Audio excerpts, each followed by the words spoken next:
I saw a video of that. All right, Do this? Game time. all right, let's call to order this regular session meeting of the Park City School Board on November 15th at 4 p.m. Do pledge allegiance. Wendy, would you like to lead us? Pledge allegiance to the flag of the United States of America and to the republic for which it stands, one nation, under God, indivisible, with liberty and justice for all. Move into the consent agenda.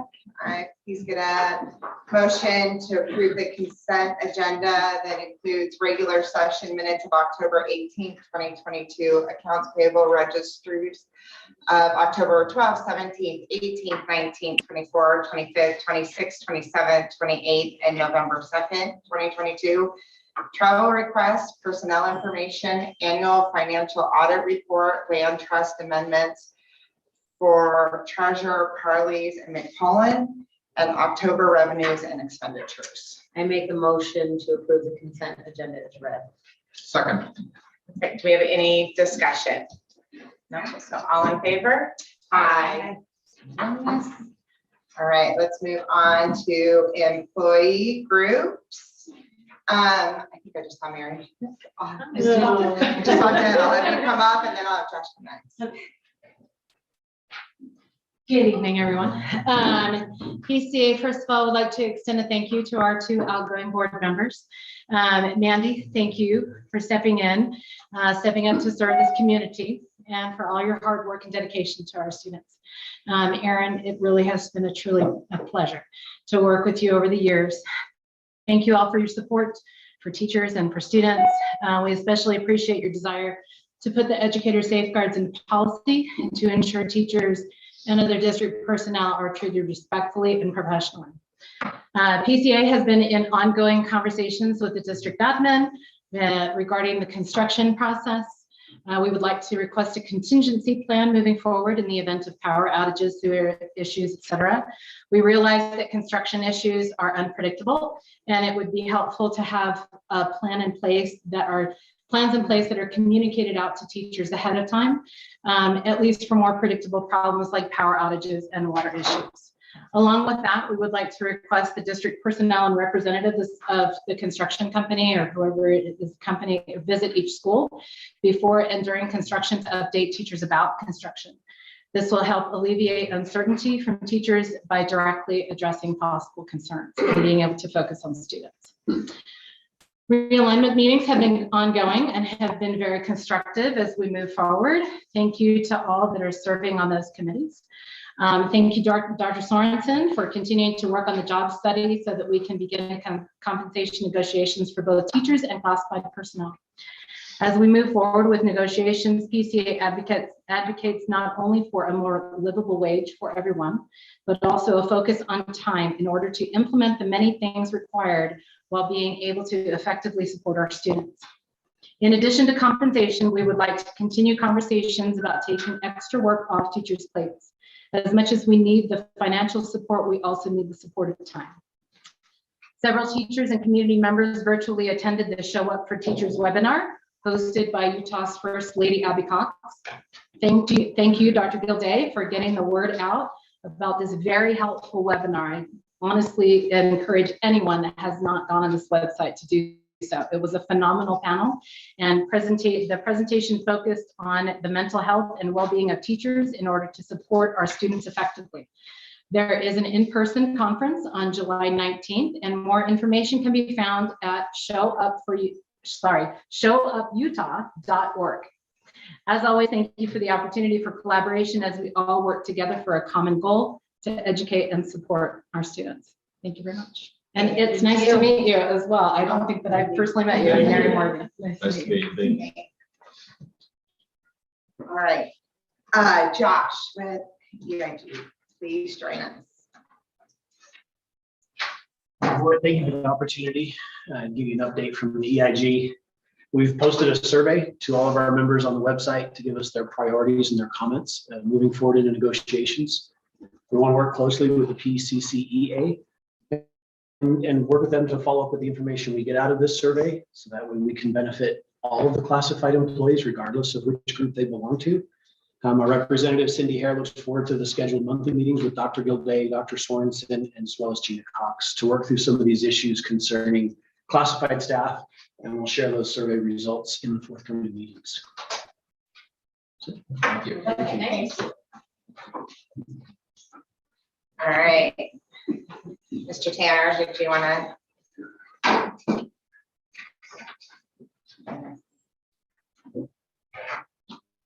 Good afternoon. This is the board operations update for the 15th of November, 2022.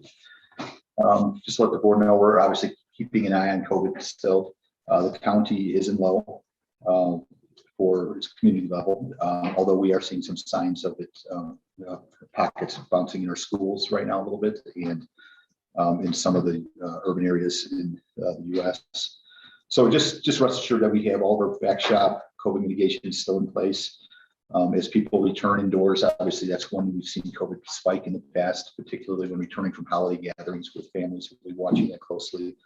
But we are prepared to ramp up quickly with our COVID protocol. We've got plenty of tests and PPE on hand if we experience an outbreak. So we're ready, we're watching, but it hasn't gone away yet.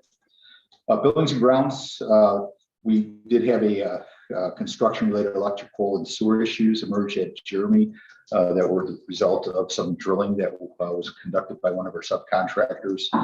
It's unclear on whether or not it was a result of the underground utilities being poorly marked or an error by the construction company.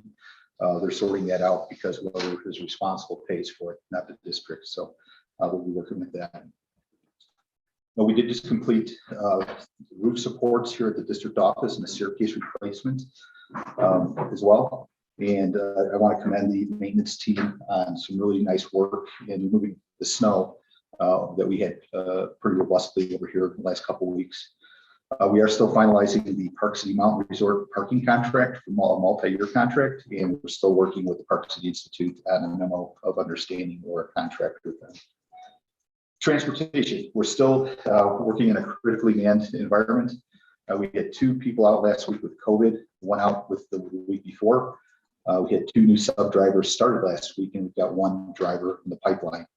We're hoping to get a couple of our coaches checked out as bus drivers who requested that to support their teams. And we've also adopted an online training module for the classroom portion of the CDL training to expedite the process. All drivers are being issued iPads to assist with the Canvas professional development requirements that they're required to attend to. And after school transport was eliminated for Treasure Mountain and Ecker Hill as a result of driver shortages. Our mechanics are driving when needed, and even our 3rd mechanic just got checked out as a driver. He's driving when needed as well. That said, we're able to accommodate all the space available passengers on all the buses that have requested, with the exception of bus number 34 that supports Jeremy. But we were able to get an additional 10 people on that bus, so that was well received. Child nutrition services is at this moment fully staffed. John thinks that might change here soon, but for the moment we are. The supply chain has been relatively steady, he reports, although he's been experiencing some shortages just recently. And he's been able to get back now into his managerial role. We're starting to refocus our efforts on increasing the number of scratch cooked meals and healthier menu selections. He reports that morale is high despite the challenges that they run into in the department. Human resources is plugging along well. We've had a great business office transition with Randy and Kip, very experienced men stepping into the roles there, and they're learning the ropes and learning it quickly. And Kip's doing a really nice job. Randy's picking up real quickly too, so it's awesome to see those guys work together. The Human Resources Department, as Mary mentioned, is doing a salary study. The RFP was put out to the market a couple of weeks ago. The teams are reviewing the RFP responses right now, and there'll be an award soon for the winning vendor. Park City participated in the virtual job fair hosted by Education Week, where our folks were able to speak to candidates on a national platform, which was well received. And we have obviously still some open positions, recruiting efforts continue, but we have mitigations in place to addressing temporary shortfalls. We're still running into chronic shortages in transportation, aquatic area coaches, as we have in the past. The security committee met today. Great meeting. We had Fight Back Nation training, which is physical resistance to an active shooter, was held on the 21st of October and 4th of November. Aaron was our board rep there. Was well received by all attending. Park City is working with the Summit County Sheriff's Office on the installation of the Ajax instant notification system. Then we'll train our staff as soon as that's in place. And we're busy coordinating a mass casualty exercise with the Park City Police Department, which will probably happen over winter break. And we'll extend the opportunity for our staff to participate. Folks who are in town who want to participate will be able to do so. So that's all I have for the operations update for today. Any questions? I know that some of the teachers wanted to work with them to bring them into the classroom for the extended training. Yeah. Is that something you're going to? Yeah, they've got what they call level 2 training, which takes the basic maneuvers that they learn to take away a weapon from the assailant and transition that into the classroom for a more realistic scenario, and reviews the techniques and that kind of stuff they can do in the classroom to ensure their safety. So yeah, that's the next step if we choose to take it. You know, Mary asked about preemptive moves for teachers if the power goes out again or the plumbing breaks again. And I know that can't always be predicted. Have you all given any more insight to what happens when or if that will happen again? Well, you know, I heard Mary's comments and I appreciate them, but you know, we kind of engaged in our backup plan when it happened, right? I mean, backup plan is to get it up and running, and I can tell you that we were this happened. Right as school was letting out one day, we thought that we'd be able to get the thing fixed for the next day, and it wasn't until about 4:30 in the morning that the actual break location was discovered. So I don't anticipate that happening again, but a contingency plan could certainly be constructed. I mean, a contingency plan if the power is out as close to school, because we can't operate the school safely, we can't operate the cafeterias or lights or restrooms or any of those things. So we'll definitely look at that. But the SOAR issue was something that again, contractor hit a line, and when they hit one line, it jostled some things loose in another line and introduced some soil to the system that had to be jet washed out. And so, you know, things happen in construction. And I think hats off to Todd and his team that they instantly got, within a couple hours of being notified, he had Royal Johns on place, which are, they're experienced one of those restrooms, they're pretty darn nice for. The second graders all came home saying they were princesses because they went to the royal body. That's right. So, you know, clearly it's something that we don't want to have happen with construction, but I think our crews did a good job recovering. Certainly, you know, we run into these things before, and Todd and his team are really good at attending to them. It's just that the power outage, it just took too long to discover. It was 10 feet down, and we had to check through multiple holes in the middle of the night to find it. If you recall, it was pretty nasty weather those days. It was a lot of mud back there. So, but yeah, we can certainly look at that and put some formal plans in place. But I don't think they'll entail anything more than what we did, honestly. We probably do have to retrain people though on like a 2-hour delay for winter weather and what that looks like and how that feels, and that we don't do it too often, but if we did, it takes some recalibration. We do that around the winter time anyway, anticipating some, you know, some slow arrivals in the morning for the snow. And that's probably, you know, a good answer for a lot of our staff now coming up out of the valley by 80, you know, in the winter time when it gets nasty, that a 2-hour delay to start is probably a lot easier than a early release. Yeah, and winter actually hit a little early this year. Actually hit. Yeah. Okay. Perfect. Okay, thank you. Are you ready? Like to? So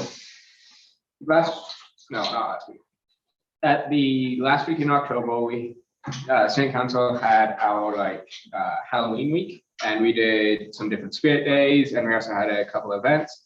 One of the events was Zombie Night, which is just basically a giant game of infection tag, which was really fun. And from that, we donated $100 to the Christian Center. We typically try and donate a little money after every event. In this case, we were able to do $100. And the other event we did was a movie night, which we managed to get a theater over at Redstone. And we had a lot more participation from the student body than we were originally planning on. And so turnout was good for that. And then on November 1st, we had our candy buyback program. And that is where student council goes to all of the lower graded schools and they give cash or toys to kids if they bring a pound of candy. And from that, we got over 400 pounds of candy. And I believe that's it. Perfect. Thank you. Wow. Do you donate that candy then? Is that Yeah. what happens? We work with a company and we ship it to them and they ship it overseas to soldiers. Very nice, excellent. So we'll get a little PowerPoint up for November. It's a short PowerPoint, not 25 slides, fewer than 25. So again, we remind ourselves as a team that our collective work is to always ensure safety, which goes along with the construction talk we had earlier, student achievement and providing opportunities for all. This month, we're happy to recognize our Board of Education. It is Board Appreciation Month. I don't know why my images don't show up. Isn't that weird? So weird. I have a cute little picture there. Sorry, I can see the cute little picture. See, it says forward together. It's also the launch of American Education Week. So I'm going to talk in the PowerPoint in the slides about some of the things we're doing. Very exciting stuff internally to support our educators and staff and promote American Education Week. We'll also look a little bit at what the Equity Access Opportunity Team is doing and some data and stats on our social media outreach. Our mission as a school that, oh, there we go. Look. Oh, Okay, I gotta hit how it. cute that is. All right. Our mission, of course, is to inspire and support all students equitably to achieve their academic and social potential. So that's really always the North Star or the alignment strategy. The vision is one that is really the definition of whole child, where our students are safe, supported, engaged, challenged, and healthy. So if we look at all of our decisions through that lens, that keeps us moving forward. As a state, the state is actually looking at redefining readiness and looking at what the graduation requirements will be in the future. So it's not an immediate change, but they're hosting focus groups throughout the state, looking at 8 different states models of, instead of say the 24 credits, what are those other alignment strategies to support to the graduate that would earn students proficiency credits towards graduation. So it really reimagines competency and proficiency. So things like presenting in front of legislature, things like being a student rep, can earn some leadership credits, things that we didn't maybe have in the past. We were maybe only academic focused, and now it's more about broader skill sets. So those focus groups are ongoing. If you ever hear about them and want to get involved, it's kind of interesting. It's a very short-term commitment where you just would learn a little bit about the models and provide feedback. That call to action has been going out to educators throughout the state. So we want to pay attention to that because that, of course, impacts all of us, our policies and our plans for how that sort of pace, place, choice, student voice, and all the academic and career pathways play out in future planning. Kind of goes along with our secondary readiness and secondary realignment plans. So culture and climate with American Education Week, we are doing thank a colleague sorts of activities. So we had all of our new educators and staff had the opportunity to nominate somebody that has been helpful to them. And then we've been able to go around and recognize both the person who nominated and the new staff member and the people. Sometimes they nominated 4 people. So then those people have got a small token of gratitude and some recognition and lots of smiles all around. And then we've been doing that internally at the district as well. And those messages of appreciation really brighten your day. And then we also have school-based activities going on, sponsored by PCEF with coffee carts and things like that. So it's a fun week for everybody. For the CTE program, we had an audit, a state audit or a state review, and Lindsay was recognized by that team for her great efforts in the moves that have happened in the past 5 years, that she's been back, past 4 years, I guess, that she's been back, right?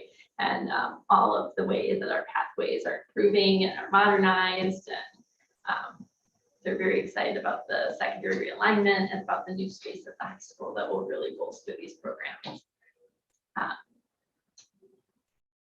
That was kind of fun. Our secondary team had a chance to meet with the PCEF board and talk about the 6-12 realignment. So we have task force teams for 6-8.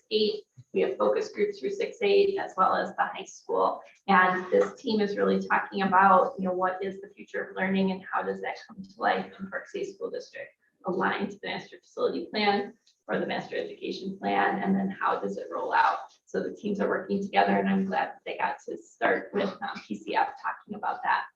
We also have had our facilities team working on ensuring our McMullen preschool students have an adequate outdoor play space during construction. So that little area circled there is the area where a little piece of equipment will be placed during construction, and then that'll move to a different area once construction's complete, so that you can kind of see where their special place is.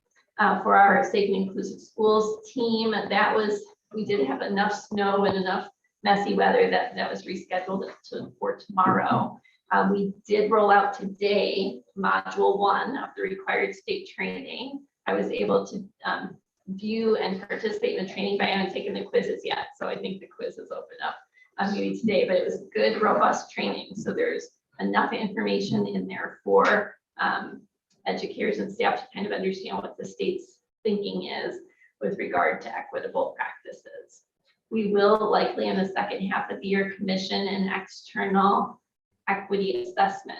There's a partnership that the state has with the Western region that would be no cost, and that's who the state recommends we use. We just have to see if their grant's been extended or not to be able to do that, and otherwise it would be an RFP process. And isn't this weird, Lori? Like mine is showing numbers 1 through 5. Isn't that weird? Like literally showing. I'm in a live doc and so are you. Isn't that funny? I don't know. It's so weird. Anyway, the world of Google, always interesting. What else? The internal committee, like I said, it is rescheduled. The members were selected via application process. The committee will be externally facilitated. The first meeting will include mission, vision, goals, and purpose.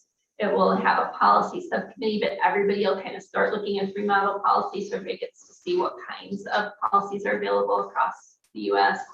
The data from our own students will be reviewed during this meeting. So you'll get to kind of see trends in behaviors, trends in discipline, academic attainment, things like that. The training elements available from USBE is what we're starting with, but then we likely will extend to a training partnership external of just the state modules so that we have consistency and clarity in our action steps going forward. And there are schools this year. What's been really fun is some of the different schools have different equity activities going on as well. So we have some good stories about different outreach opportunities for families and for students. And I know the high school's done a couple of nice things to really connect what LIA is doing with student council, for example. So those kinds of partnerships are really valuable as part of the equity initiative. So we appreciate that. And then data and stats, this was what you were supposed to be able to see last time. So the pictures finally did show up. So you did the updated niche ratings for the #3 best school district in Utah, but that's behind 2 charter organizations. So that's kind of interesting. And the district enrollment, which you're going to hear about more tonight from Mr. Upton, that was the October 1 count. And he's going to give you a little bit about the predictions from that. Our economically disadvantaged numbers. And when you're on the school district website, you can click into these and see more data. So like that serious incident report, you can kind of see data like this. So if you're interested in what are some trends or what are things that are happening, you can take a click into that data dashboard and see some statistics from the district. And then social media wise, it's always fun. Actually, that slide's missing, but that's okay. The slide just says we have 3,867 followers on Facebook. So we have kind of a big platform for that. We grew by 551 people in the last 2 months, and our average monthly reach is about 3,700. So little facts and stats. Thanks. All right, Mr. Tanner, you're back in the hot seat.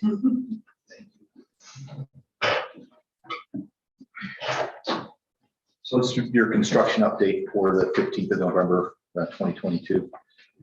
As I mentioned to the board last session, our schools are falling under the jurisdiction of two separate entities. One is the Summit County schools, which are going to be 4 of our schools, and 2 will be the city schools. So we'll break those apart because they have separate permitting requirements and that kind of stuff. I just want to give you progress based upon those jurisdictions. So for the county school, Jeremy is up to speed. The conditional use permit and USB project numbers are secured. We completed GeoPure installation last week. Next will be footings and foundations. And so that's been going on since the 20th of September. Ecker Hill Middle School is kind of in a hybrid situation. We had bid package 1, which is just involves moving the bus lane over. We were able to get that successfully through with a USB project number secured. Demolition of the bus drop off is complete and the bus lane is in the process of being moved. We're deciding on what type of surface we're going to apply for the winter there. We think we'll put in an asphalt millings aggregate that is kind of like an asphalt surface, a little softer, but it should withstand the freeze thaw cycle, allow us to bring the buses back into that location, which we think is the safest for the children. The church lot purchase agreement and licensing agreement are complete from our side. We signed those off. We presented them to the church. We're just waiting for their bureaucracy to kind of process that stuff. And so the closing date is to be determined, but it should be soon. The Ecker Hill Middle School bid package number 2, which is the overall project. We've completed the rezone for that.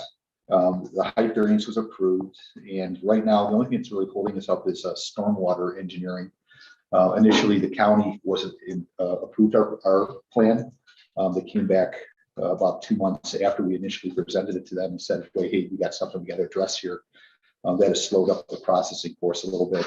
So in the big picture, the height variance was approved by the Summit County Council by the 3-2 vote on the 28th of September. The Snyderville Basin Planning Commission approved the rezone and height variance on the 5th of October. Our conditional use permit application will be considered by the Snyderville Basin Planning Commission on the 13th of December. And it looks like final approval will go through the Summit County Council in the first week of January. That's the plan right now. Parley's Park and Trailside, even though those are still in initial phases, we've begun the coordination with the county, and the USBE project number applications have begun. The conditional use permit rezone applications for those will be to be determined what dates. For Parley's, the construction documents should be in our hands by the 22nd of December, and Trailside the 23rd of March, and we hope to start as soon as we can in spring. So that's it for the county schools. That's the county's jurisdiction. City schools, McPolin, the conditional use permit was approved on the 26th of October, and a USB project number was issued. We had GeoPure work done there last week. We took the crews that were at Jeremy and we moved it right over to McPolin. Quite a bit of coordination to make that legal and make that happen. We're waiting. Actually, we just received the final action letter from the Park City Planning Commission, which is allowing us to take the last step towards the final USB project number assignment.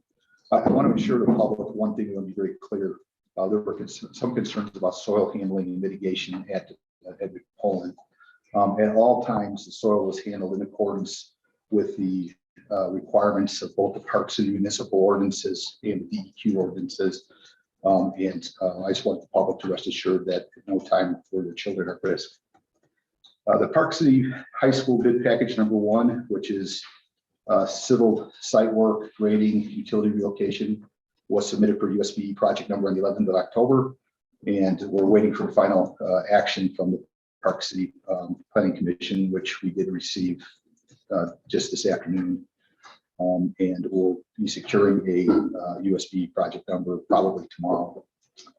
Park City bid package number 2, the height variance was approved on the 18th of October by the Park City Municipal, by Park City Board of Adjustments. the conditional use permit rezone was approved by the Park City Municipal Planning Commission on 26th of October. And the USBE project number application is complete and just awaiting that final number. So all the projects are moving along very well. We anticipate final USB approval this week, sometime for both the city schools. We put a construction summary every week up on basically a spreadsheet that shows both the status of the projects as they move through the permitting process and project number assignment process, and also a narrative in layman's terms as to what is happening that last week in the schools. Those are available every week for the public to view on our website. One thing that we are taking a look at very closely now is with the permitting delays and the early cold weather. What does that spell for construction coming up here in the winter? So our contractors are putting a number together for us. What does it cost to do this kind of construction in very cold weather? We anticipated already having foundations and footings down and walls up and having these projects on the roof. We don't have that yet because of some of these permitting delays. And so there's going to be a cost associated with that, and we're getting that determination right now from our contractors. Construction can continue during the winter. They do it all the time. It's just that now cost and quality issues become a consideration. So we'll bring that information to the board for a decision on what you want to do. If you want to snowball the projects for a couple months, or if you want to plug out through the summer or through the winter months, we can do both of those. It's just a matter of how we want to handle it. We do have JD from our district's owners rep team here, Mocha, here with us tonight if you have any more in-depth questions about any of the projects.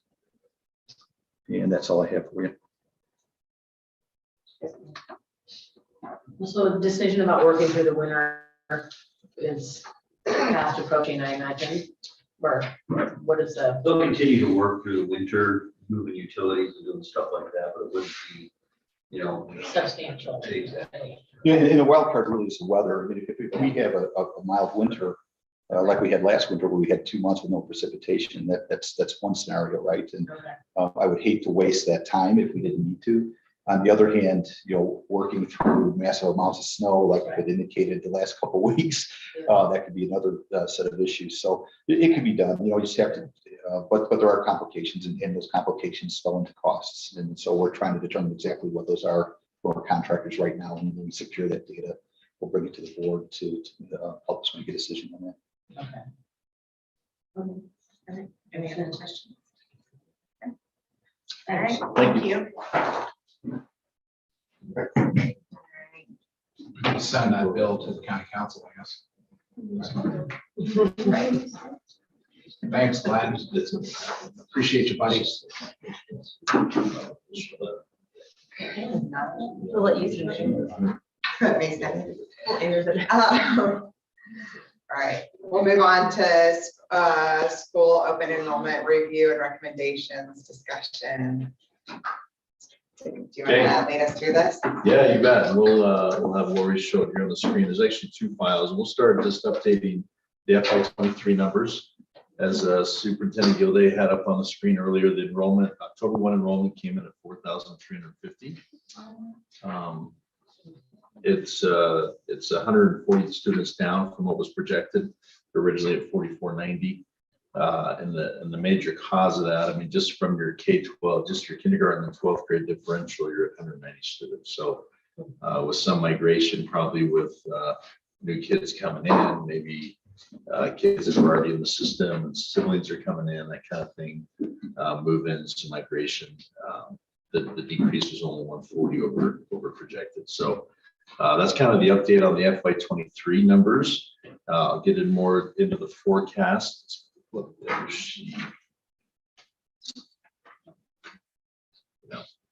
So just a couple of things on open enrollment for school open enrollments. Obviously, Park City's had closed schools for a little while, and Park City's also been declining enrollment. Some folks may believe that whether a school is open or closed has to do strictly with the square footage of a school and how large a school is. To the contrary, whether you open a school or close a school has more to do with the number of instructional stations and the class size, right? So if you're in a district that has a really high class size, You're obviously going to let more kids into a school with the same number of teaching stations that you would have with the district with the lower class size. So with that said, the early open enrollment period opens December 1st is what was shared in the overview in the packet. And so that's what we're trying to look at, is to say where are we school wise with some of the decreases we've had. I'm going to skip over this slide, and we're going to come to this at the end, if that's all right, Lori. So we have gone through and looked at with the data in Power School. We have looked at class sizes, classes being offered each grade, each subject area, as the schools are probably divided at the secondary level to some regard, subject area. And so those class sizes are pretty comparable across the board to what they were last year. As I went back through and looked, you may have a, CT, for example, maybe up one at Edgar Hills or down one at Park City High School, or whatever the case may be. But overall, those numbers are pretty close to what we had in the previous year for class size was projection. So if we look at the next sheet talks about instructional stations, and this is just an example with Jeremy Ranch Elementary School, where they have 25 regular classrooms. They have 9 program classrooms, which that says excluded. It could be excluded or included, depending on the programs that are being offered at the school. We include that in the number initially, but that can vary year to year based on programs. The other classrooms, the gymnasium, the media center, other spaces, kivas, those types of things are excluded, as you would not normally have a classroom situation in some of those. Even though there are kids taking, PE or whatever the case is, or going to the media center, those are not assigned classrooms for those kids. So just below that, Lori, we have for each school how many instructional spaces we're looking at. So when you couple the instructional spaces to the class size, we'll come up with an amount that will allow us to know, hey, should it be open or closed based on those class sizes. Now, that doesn't mean the class sizes can't be adjusted, right? Going into the new year, which could be a budgetary item as that was going forward. So what do enrollments look like for the new year? This is a little hard to see. I apologize with the dark blue at the top. So for FY24, which is actually the October 123 count, we're anticipating a total number of 4,196 students, which is a decrease of 154 students. That again is coming mostly from the difference in the kindergarten versus 12th grade migration, right? As you look at this sheet, you can kind of see around between the 4th and the 5th grade, we get, or even the 4th and 5th grade are projected that will be have classes that are in the 200s versus 300s. You get up to the 8th and 9th grade, we've got classes that are in the 300s versus the 400s. And this is indicative of the bubble going through. We're seeing this pretty much statewide as births were going down statewide. Same thing for Summit County over time. That's kind of our prediction. 5 years, over a 5-year period from FY19 to FY23, Park City has reduced their enrollment by 466 kids. Now, again, that doesn't necessarily mean schools open. That could be, class size adjustments and those types of things, depending on what's best for the students in Park City School District. Over a 5-year period, FY20 through what we're projected in FY24 would be a decrease of 584 students over that time period. So one positive note when it comes to enrollment, depending on how you look at it from a financial standpoint, we look at growth as positive because it brings more dollars into the budget, makes it easier to budget. You can see a little uptick at the end of this. This is burst in Summit County, and you can see a little uptick in 20 and even a little higher uptick in 21. Those children will hit the school system in FY25 and FY26. We're not quite there. Now, when we say uptick, we're talking 20 kids, 30 kids overall. So it's not 100 kids, but obviously there's a little uptick, and we'll see what happens in future years going forward. So based on that data, we'll go back to that second slide, and strictly from a formula standpoint, you can see on that sheet it has a maximum capacity, it has an enrollment threshold, and basically the law says you can look at a 90% threshold and 40 students less than 90. Either or. So there's a formula in there in that enrollment threshold to say, is that 90% or is that the maximum capacity? Which again, the maximum capacity is number of stations times the average class size for that school. So for example, at Parley's Park, our maximum capacity is 495 students. The enrollment threshold is 455, which you can see is 40 less. So in that case, it wasn't adjusted by the 90%, 10%. It was 40 less, whichever is less. The projected enrollment for that school is 411. The October 1, 23 enrollment is at 412 or 432, excuse me, is what we had for this year. And so our projection is that school would go down 21 students for the next year, which would put them, we would compare the 24 projected enrollment versus the enrollment threshold, is how that formula is on the status. So from strictly a formula base, keeping class size status quo, looking at just a 10-year survival ratio, we call them, having a cohort, advancing first grade to second grade to third grade, and then looking over a 10-year period is what those survival ratios are, kind of adjusted for that FY24 school year. And this is the result of that. So you can even see that Eckerd Hill Middle School, the difference is 4 students, right? So that's within a threshold that the board could say, hey, we're going to close that school overall, right? Because you certainly don't want 25 students showing up there and the principal's got issues with number of teachers and classrooms, that type of thing. At the other schools, Parley's Park is about 44 students. McPullen's at 18, Jeremy Ranch is at 32, Trailside's at 22. So a little more for the elementary schools. And again, that's indicative of the bubble we see going through, right? They've left the elementary school threshold, they're up into the secondary schools or higher in the elementary. And that kindergarten, first grade classes just are not as large coming in into those schools. So that's the report. That's how the formula lies. What the board chooses to do with it is up to the board, obviously, and will be indicative of how we approach building the budget this next year as well. So, Do you guys have any questions that you want to start? Andrew? I know what open versus closed mean, but maybe not everybody does. Can you give like a 2-sentence explanation of open versus closed? yeah, so in the state of Utah, Utah's an open enrollment state. And so basically kids from any district can go to another district. It doesn't have to be neighboring, you can skip over a district, whatever the case is. And so it's really an open enrollment situation. So as part of that open enrollment status, the legislature's put together a law to say, here's how you calculate. Now, it's not hard and fast by any means. There's a lot of interpretation as to how the law is read and how it has to happen. But the law allows for districts that don't have the space based on that district's parameters to be able to close schools to open enrollment, right? And then in turn, not violating the open enrollment laws within the state of Utah.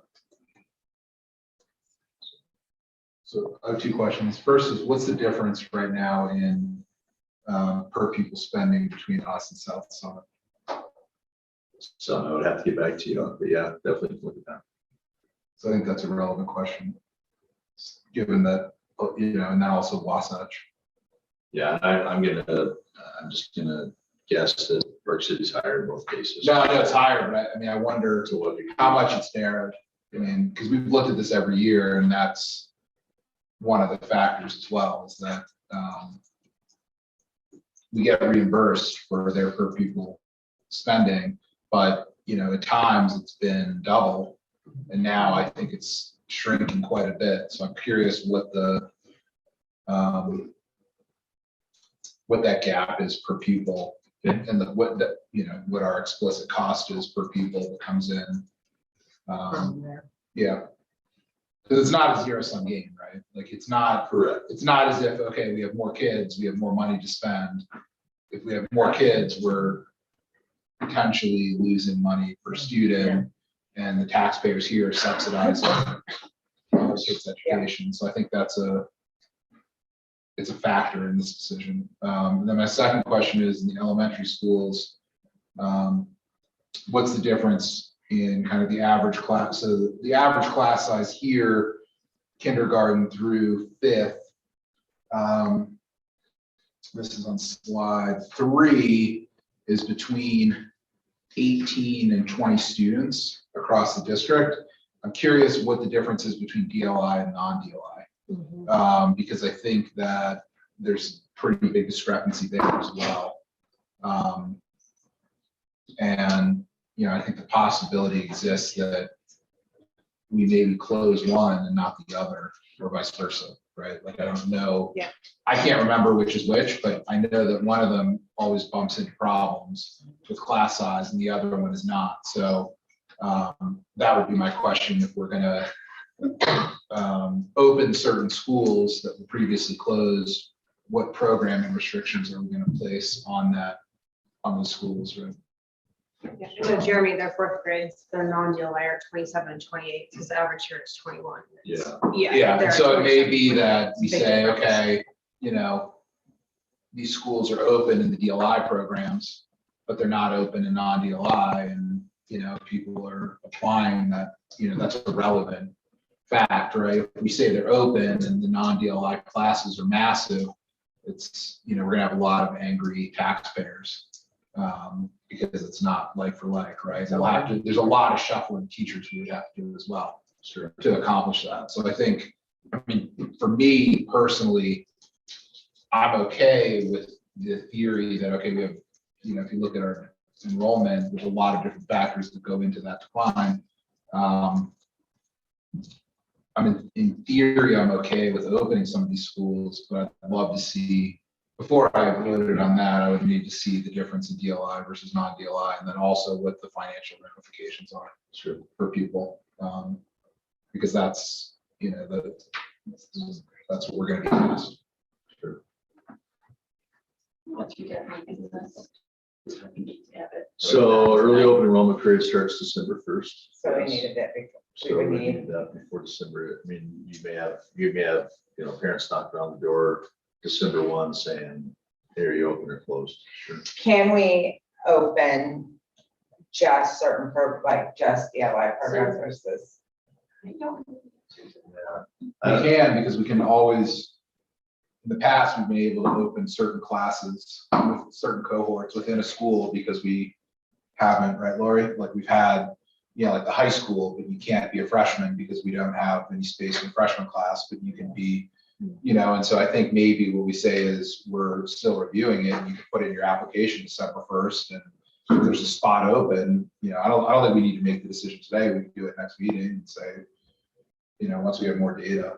We don't give them a decision till the end of March. Yeah, anyway, so they people can put it out. apply based on, you know, the hope that it's open, and there's would probably be certain cohorts that are open, certain ones that aren't, would be my guess. Like, I don't think we're gonna be able to open the non-DLI at the elementary schools, even if we have space overall. That might depend on some of the decisions you make though in the budgeting process, right? So if you decide as a board that you really want to be a 4-section elementary school system like McFarland is currently, that automatically opens up space. You're automatically gonna have some room. If you What do you don't- mean? So right now, for instance, McFarland is a full school-wide DLI. Right. But they're also a 4-section. So they always have 4 sections of each grade. That's just the way the school is staffed, that's the way the school is allocated, the way the design of the program is. So we always have some space there. If you decide you want Trailside to also be a 4-section school, that's gonna open up multiple classrooms that you currently don't have. You only have 3 sections in second. Oh, I see what you're saying. So you're saying, we say every year there's 4 sections of class, and we cap each section, and people can apply until it's full, basically. Correct. Correct, and the benefit of that is training, staffing, balance. You know, there's a lot of benefits to that, but there's a cost, right? So that's. Yeah, I mean, I think that's another budget budget question, which would be great to see by next meeting, is what's the cost differential to move the schools that are in question to 4 sections from where they're at? I know, because then the benefit, like I said, there's a benefit for that, because like when we are looking at like training those French DLI teachers who are only here for a couple of years, you know, they have a teammate, you know, it's so much easier than if they're isolated. There's. Yeah, I mean, and McFarland is always, well, it has been always the smallest classes, you know. Trailside. Well, now, but it wasn't always the case, right? I mean, Trailside was rammed for a while. You also would have some new neighborhoods, right? Silver Creek's definitely popping up rapidly and Yeah. probably the closest geographical school besides Innovation Academy, which is up Summit District. My question would be some follow-up to that. Is there an offer like Treasure in Park City? Those. Right, well, no, right, okay, yeah, staying closed. Is there ever, so as a parent, I'm open, to coming over, going to Jeremy. You then go into Ecker, like to Andrew's point earlier, are there ever grades that you could open at those schools? And what that breakdown looks like? I mean, I know Yeah, we're you can constantly. be more specific. Sure.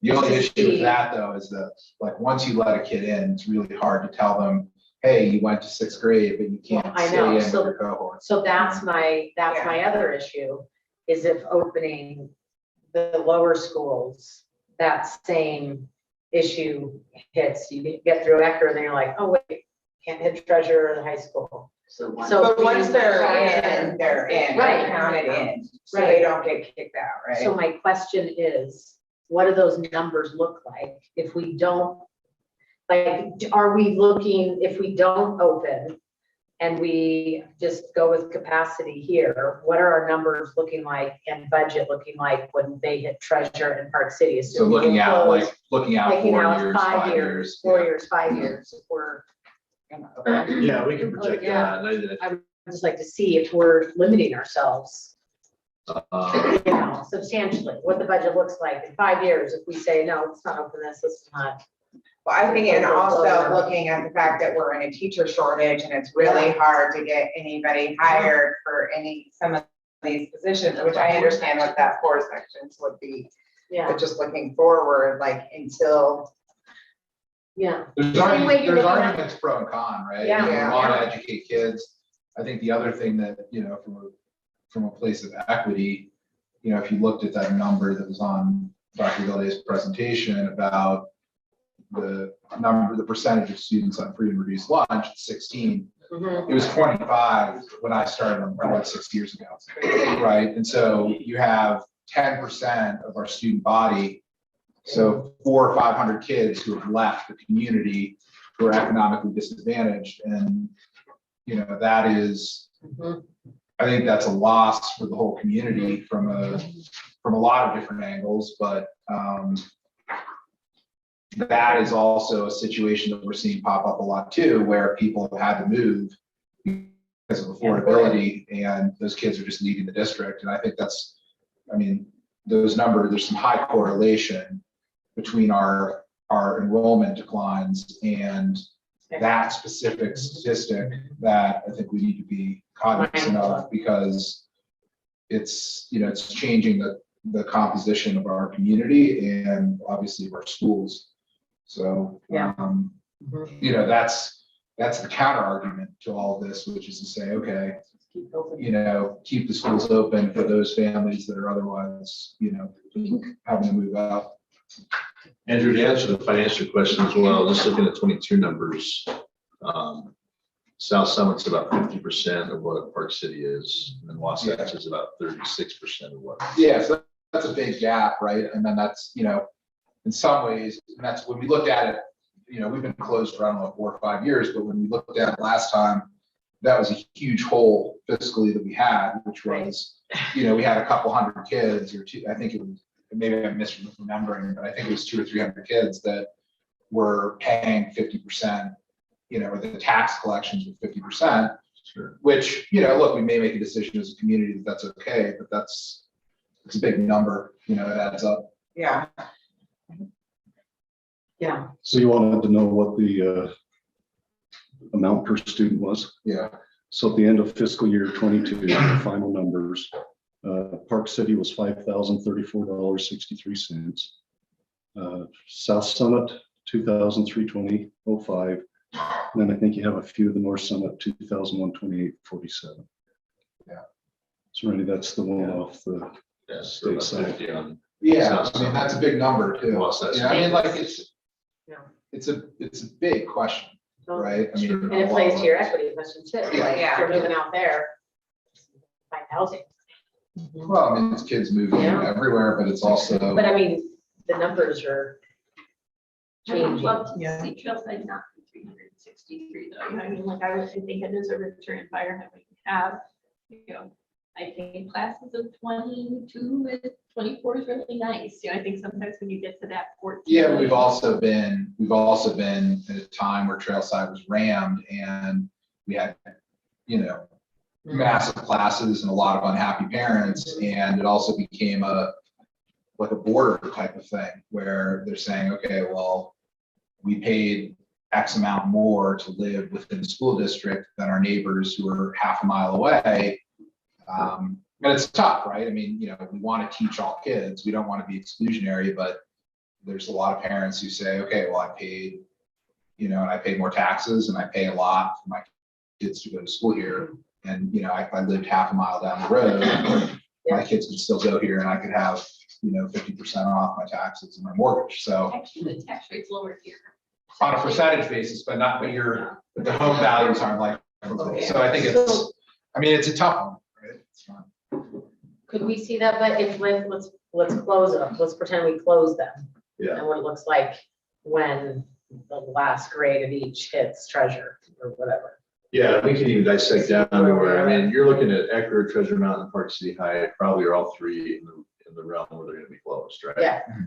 So you could, my understanding is you could even go to the 4 elementaries and say, hey, you know what, our bubble's going through. I could accept kids K2, or I could, you know, whatever the grades are in those schools because they have instructional spaces. Now, if you go, you know, 3 classes per grade or 4 classes per grade, all those things are gonna affect it. But you can refine it down. The state doesn't expect you in 5th grade to say, hey, you've got 4 teachers and your classes are full, so now you've got to add another one for open enrollment, right? There's some flexibility there. But our parents in is the law. like Yeah. But if Yes, you take the counts before February, then you can staff to that level. yes. If after the February Right, then date, they want for then open it's only enrollment, right? what Yeah. seats might be available because someone. Yeah, right. Yeah, so if we're gonna make the decision, right, you wanna make it, you want the people to apply sooner so that we can actually capture those counts and staff towards that number. And that's what we were trying to explain to the teachers a couple of years ago, right? If you get the form in early, then we can count them earlier. If you Yeah, get open it in class. after, the week before school starts, then we just hope there's a spot, but we don't know. Well, and then, so we open enrollment December, right? Application is December 1, our next meeting's the 13th. So if we have more of the financial information, some of the numbers that you guys are looking for, or you can kind of come with an idea. I mean, it's clearly not going to be exact, but give us a better idea of like how many people are applying to kind of put us in that situation. Does that? Yeah, I mean, I think it's less about the applications that we'll have already and more about What's? the finance and then the class sizes and the non-DLI, right? Yeah, you have it all. And we could very well, I mean, my guess will be that we'll say, okay, DLI is open. But then that also, I mean, you're kind of somewhat closed, right? If you're moving here, you're coming from another community, you're not gonna put your Jump in 4th the 4th grade grader, deal. well, maybe you are, Yeah. but some people may, some people would, you know, I mean, I don't know. Okay. And I correct understanding of this too. So let's say, as it looks right now, let's say Ecker is closed. We have the 4 elementaries open. Once they get to Ecker, bye-bye. No, they reapply, but. But if it's the closed, count, the hard to count. So like for this year, if we say we're open K5, the 4 schools are open, then they become a part of this cohort count. So then we predict them to stay. So the prediction is You they'll still have to stay, apply. but they still just have. but it would be year by year. So we would still say, Between okay, grades, they They have have to. in between the grade Schools. and the school, But- but they need to reapply. But it has been very, I don't think it's, we've never, I don't remember ever Ever saying to a saying kid, never, a you kid can't take couldn't an come after, through. but you're already in. So if you're in That 5th grade, happens, you get in right? 5th grade at Jeremy, It happens. it's pretty, It's unlikely that we're it gonna, happens, but it's pretty unlikely that we're gonna say, just kidding, you can't go to 6th grade. Right, Yeah. but it would. But it but has does- happened, yeah, it has does happened. like a And if you, 10-year if you open grades where the bubble's not right now, right, by the time you get to Eckerd, there's gonna be. I was gonna say 4th grades are a bubble right now, right? So if you say yes to 4th grade, you're probably gonna ride the bubble. Yeah. Okay, got it. Yeah. Well, so then can I get, unless we want to keep discussion open, but can I get a motion to move the decision to open or close schools for 23-24 school year until our December 13th meeting. I make a motion as stated. A second. All in favor? Yeah. Aye. Perfect, so we will move that. Okay. All right, let's move on to policies for posting. Can I please get a motion to post policy 9065 volunteers in school and policy 9076 academic acceleration? I make a policy to post those motions as stated. Second. Any discussion? All in favor? Aye. Aye, it's unanimous. All right, policies for adoption. Can I please get a motion to adopt policy 9091 data governance, 9095 standardized testing, policy 10025 homeschool, private school, charter school, and dual enrollment, policy 10090 prohibition and corporal punishment, and policy 10115 administering of medication to students. I make a motion to adopt policies as stated. Second. Perfect. Any discussion? Did we have any feedback on any of these policies, Lori? Or any of these? No, perfect. So all in favor? Aye. It's unanimous. Perfect. We will move on to public comment. If you are here to make public comment, I need you to fill out a blue sheet that is up here and hand it to Lori. And if you're the only one, I'll just have you fill it out and then I'll have you come sit and join us. And you can fill it out afterwards and give it to Lori, so. But that I can read through. The Board of Education wants to hear a live input of community members at our meetings in order to respect, preserve time allotted each presenter on the agenda. Each speaker will be limited to 3 minutes. Speakers representing a group are limited to 5. If you wish to address the board, please read and complete the blue sheet. The Board of Education expects that all public comments be polite, respectful, and accurate. Please refrain from specifically identifying personnel. Personnel issues are not appropriate for public comment. Therefore, no such comments will be allowed.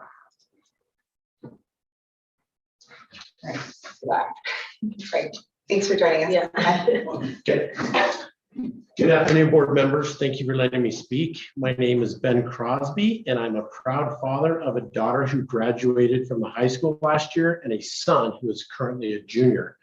Both of my children were student athletes and also participated in extracurricular activities. Over 3/4 of the students at Treasure Mountain Junior High and Park City High School participate in athletics, clubs, and after-school activities. These activities make up a large part of the student experience and are a major factor in making the high school a great place for our students. Over the last few months, I have met with various community leaders, elected officials, educators within the district and outside the district, students and parents, to evaluate at a grassroots level what is next for Treasure Mountain, the building and land. Currently, our athletic facilities are over 30 years old, and I am asking the board to evaluate the conditions of the current facilities that our students use and look at possible solutions to create a better student experience for all minors. Improving our athletic facilities will improve the experience for our parents, fans, and community members who attend these events and will help attract and retain staff and coaches. Let us take advantage of the current secondary school realignment plans and examine possible options to update our aging and inadequate athletic facilities. Thank you. Thank you. Thanks, Matt. Any questions? Thanks, ran out of reach. I just want to kind of follow up on that as a point of discussion. I think it's a timely request, especially now that, not to bite off too much, but I think now that we have our facilities, our academic facilities in progress and in motion, I'd love to see the administration take a look at, keeping one eye obviously on the current projects, because they're a lot to handle, but I think also, another eye on athletics and see the willingness, at least from our other municipal partners at the county, Basin Rec, and the city, on whether there's any interest in partnering on updating facilities or using that piece of land for that purpose and or potentially housing for employees. So, I mean, I think the two big projects, capital projects going forward are athletics and housing. And, structurally, both of those things need to be upgraded for our staff and our students over the next, several years. So, I'm not sure the best way to do that, but I think, from my perspective, if everyone agrees, I'd love to see admin start to explore that and set up committees and, and explore it and start to have those discussions with us. No, I think it would be great. I mean, I can attest, I played in those same high school gyms that are still standing today, so, yeah. I think it would be great to see what we could do with that, so. I know that there is a long-term part of that master plan that includes athletic facilities, so just maybe seeing how we can, Dust off that plan. dust it off and see if it still aligns with what the community is thinking and. Yeah, I think it's, it's a good timing, like there's, work with the county, work with Basin Rec, the city. And I think a lot of opinions change over time about the need for housing, the need for athletics. And I think the whole community needs both of those, and we have land. Yeah. And so we may as well reopen that as a community conversation and see who wants to participate or not. And then we can, then we can move forward either on our own or with others, but at least we'll know right now what, because it's everyone's tax dollars. Yeah, We start spending this stuff. yeah, and all of our programs are growing, soccer, Yeah. football, like all of our traditional sports, which I would say weren't maybe necessarily the case 27 years ago, when they are huge today. Baseball, softball, yeah. I mean, I just thought my son's football team this year doubled in size, so. Oh, I think it's doubled. It's over 200. Yeah, I mean, I think it's so important. Like we've gotten this huge thing, we've had success in getting our buildings for teaching ready. And now I think we have to look at making sure we can have teachers and making sure that we have, the whole child and athletics and facilities to accommodate that. Perfect, thanks for bringing that. Yeah, Yeah, thanks. thank you. Thanks for coming. All right, well, I'll make a motion to adjourn to our next regular session meeting, but I'm hoping we could adjust it to either 3 or 3:30 start time. Because there is a big band concert for all of the Ecker aged kids that evening, so. I'm good with 3. 3. I'm good with three. Okay, so move to 3. Yeah. All right, Awesome. all right, Great. thank you. Thank you. Actually be on time.